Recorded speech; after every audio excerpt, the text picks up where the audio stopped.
Nima bo'lsa ham odamlarga qulay bo'lsin. Xo'p bo'ladi. Qoch. Nimaga? Gay kelyapti. Hozir qayta qo'ng'iroq qilaman. Assalomu alaykum. O'rtoq boshliq, hujjatlarimiz hammasi joyida. Kirib tekshirishingiz mumkin. Aka, hazilingizni ham qo'ymaysizda, formam yo'q-ku. Oldingizga bir maslahatli ish bilan kelgandim. Seni ham ko'radigan kun bor ekanda, uka. Bugun dam olish kunim edi, aka. Ha, ey, kim nima desa desin. Seni ishing bilan faxrlanaman, uka. Chunki sen otamizni kasbini egallading, ukajon. Rahmat, aka. Tinchlikmi? Nima gap? Aka, yig'ib qo'ygan 20 ming dollar pulim bor.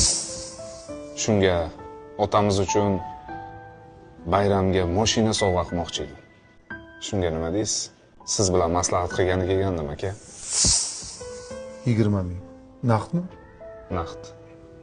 Uka, bayram qochib ketmaydi. Bilasan, anchadan buyon biznesdaman. Kesh shu pulingni biznesga tikaylik. Ey, senga ham pul keladigan joy bo'ladi. Ana undan keyin zo'ridan olib beramiz shu mashinani dadamga. To'g'ri, bu tomonlarni ham o'ylab ko'rdim.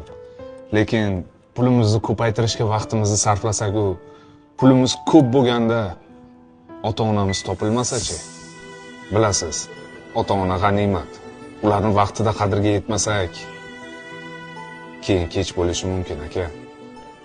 Biznesmendek fikrlanmanu bu yog'ini o'ylamabman. Men ham qo'shaman. Dadamga zo'r mashina olib beramiz. Buxoroda bitta bo'lib yursinlar. Albatta. Keyin uka, Buxoro tabriklarini olib boradigan bir yigit bor. Juda bir zo'r she'rlar o'qiydi, har doim kuzataman. Hozir mana bu yigit. Otasiz qolmasin hech qanday go'sht. Menga o'xsharkanmi? Mana senga o'xshataman shuni.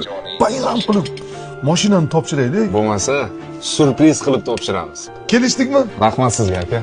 Hozir borib mashina tanlaymiz bo'lmasa. Zo'ridan tanlaymiz. Qani ketdik.